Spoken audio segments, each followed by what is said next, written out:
টি-20 বিশ্বকাপ শুরুর আগে নাটকের কোনো এপিসোড বাদ দেয়নি পাকিস্তান। বিশ্বকাপের প্রস্তুতির শেষ মুহূর্তে নতুন করে কোচিং প্যানেল নেতৃত্বে কয়েক দফা পরিবর্তন এনে সমালোচনার জন্ম দিয়েছিল ম্যান ইন গ্রিন।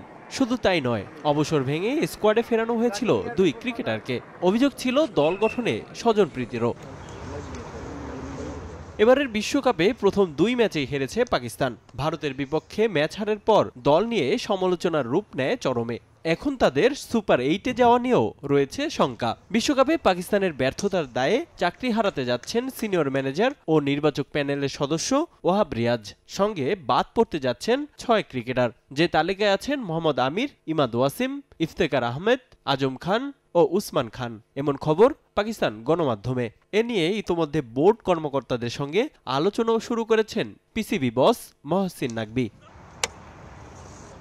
অভিযোগ আছে ওয়াহাব রিয়াজের প্রশ্রয়ে কজন ক্রিকেটার গ্রুপ তৈরি করে ব্ল্যাকমেইল করছে পিসিবির কর্মকর্তাদের। বিশ্বকাপ শেষে অধিনায়ক, প্রধান কোচ ও সহকারী কোচের রিপোর্টে দলে পরিবর্তন আনবে বোর্ড। এদিকে অধিনায়কের দায়িত্ব থেকে বাদ পড়তে পারেন বাবর আজমও। কানাডার বিপক্ষে জয়ের পর কাগজে কলমে সুপার 8-এর লড়াইয়ে টিকে আছে পাকিস্তান। এখন তাদের পরবর্তী রাউন্ডে যাওয়া নির্ভর করছে ভাগ্যের ওপর। তাই পাকিস্তান দলের জন্য দোয়াতেই শেষ ভরসা রাখতে চান শোয়েব আখতার।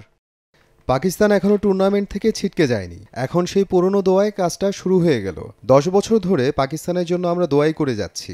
আল্লাহ চাইলে পাকিস্তান সুপার 8-এ যাবে। সেখানে অস্ট্রেলিয়া, দক্ষিণ আফ্রিকা কিংবা ওয়েস্ট ইন্ডিজের বিপক্ষে খেলতে হবে। রোববার নিজেদের চতুর্থ ম্যাচে আয়ারল্যান্ডের মুখোমুখি হবে মেন ইন গ্রিন। এই ম্যাচে বড় ব্যবধানে জয়ের প্রত্যাশা পাকিস্তানের।